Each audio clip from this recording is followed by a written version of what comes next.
प्रकार के मैथुन का त्याग करके रहो। मैथुन 8 प्रकार का होता है, खाली स्त्री पुरुष का संबंध ही मैथुन नहीं कहलाता। मनु जी ने लिखा 8 प्रकार का मैथुन होता। वो कैसे? बोले दर्शनम, किसी को गौर से देखना, किसी की सुंदरता को आंखों से गौर से देखना, यह भी एक मैथुन है। स्पर्शनम, किसी का स्पर्श करना, यह भी एक मैथुन। जब बहुत सुंदर का आप स्पर्श करेंगे तो आपके दिल में गुदगुदी होगी, उससे भी आपका ब्रह्मचर्य नष्ट होगा। किसी से मजाक करना, यह भी ब्रह्मचर्य नष्ट। आपस में बैठ के औरतों की चर्चा करते रहना, या आपस में देवियां बैठ के पुरुषों की चर्चा करते रहना, काम की चर्चा करते रहना, सेक्स की चर्चा करते रहना, यह भी प्रकार का मैथुन। क्या? एकांत में किसी के पास बैठ करके बात करना, इससे भी ब्रह्मचर्य नष्ट होता। इसलिए ब्रह्मचारी कभी किसी के साथ एकांत में बैठ के बात नहीं करे, खड़ा ही नहीं होता। इसे प्राप्त करना है, यह भी एक मैथुन है। उसका चिंतन करना भी मैथुन। अब प्राप्त कर लेना तो मैथुन है ही है। ये 8 प्रकार से बच जाए, वो वास्तव में ब्रह्मचारी है। ना गौर से देखना है, ना किसी का स्पर्श करना है, ना ही अकेले में बात करना है, नहीं उनकी चर्चा करनी है, नहीं एकांत, नहीं किसी को पाने का मन में भाव बनाना है, और नहीं संबंध रखना। तब तुम पूर्ण ब्रह्मचारी हो।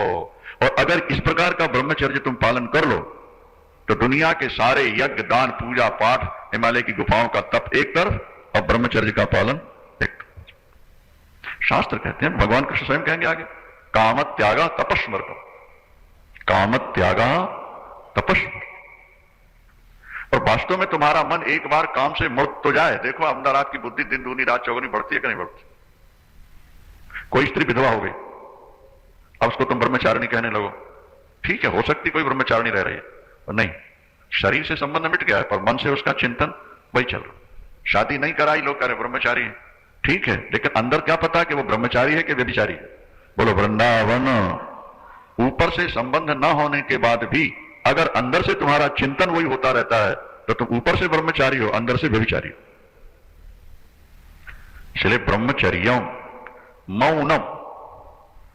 अगर आप चाहते हो कि हमारी साधना में बाधा ना आए, मौन हो। जो मौन रहेगा वो आत्मा के बारे सोचेगा, विचार करेगा, ईश्वर के बारे सोचता है, क्योंकि और तो कोई बात करनी नहीं। अब अभी अपने पावत आए हैं तुम्हारे मिल्की राम जी के भाई 4 महीने के, वो दिखते ही नहीं किसी को। कहां? हमको ही आए 8 दिन 10 दिन हो गए, हमको भी नहीं दिखे आज तक। कहां? केवल 2 रोटी दोपहर में, सुबह थोड़ा सा दूध, शाम के थोड़ा सा दूध, छुट। केवल 2 रोटी, 3 भी नहीं लेने। मौनम, मौन रहना बहुत बड़ी साधना, यह भी यम है। स्थैर्य, मौन के बाद है स्थैर्यम, स्थिरता। चंचलता भी एक बीमारी है। एक जगह बैठने की आदत ही नहीं, कभी यहां बैठ, कभी वहां बैठ, कभी इससे बात कर, कभी उससे बात कर, यह भी तुम्हारी एक बीमारी है। तुम एक जगह बैठने की आदत बनाओ।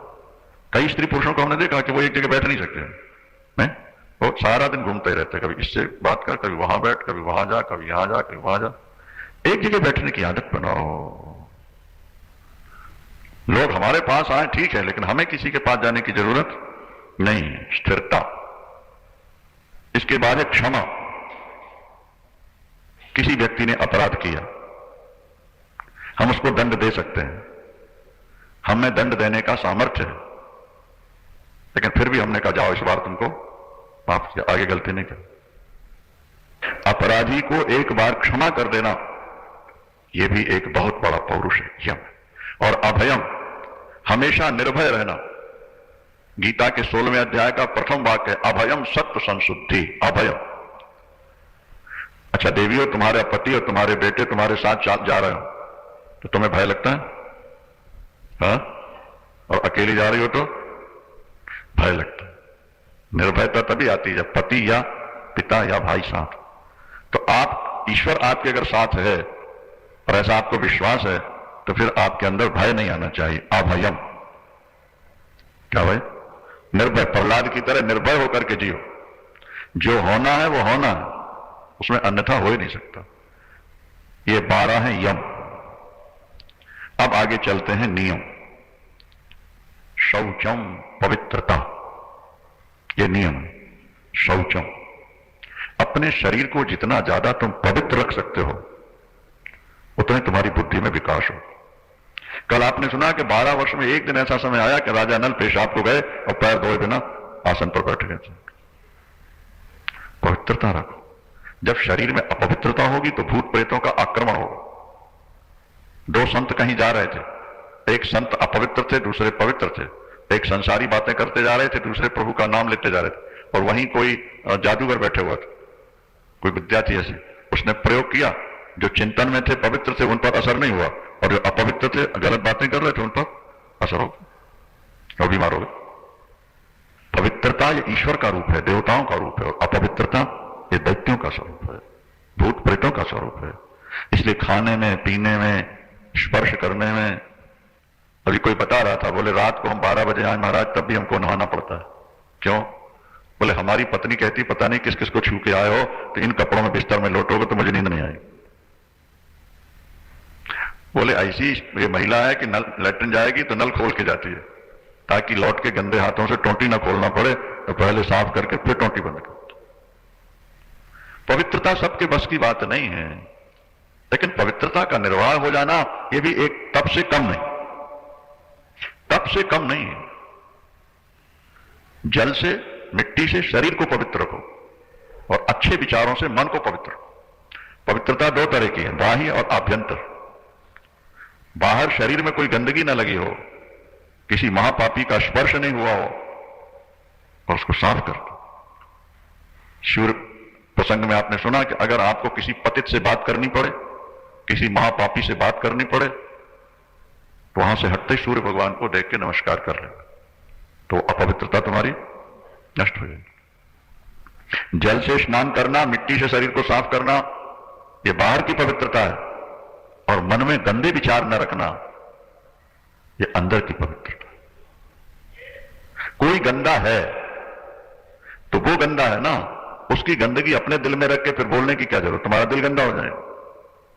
अपने अंदर अच्छे विचारों को जन्म दो। रामायण में एक चौपाई आती है कि जो चतुर किसान होते हैं वो धान बोने के बाद साथ में घास भी निकाल आती है, तो वो लोग उस घास को अलग करते हैं, तो वहां चतुर शब्द दिया है।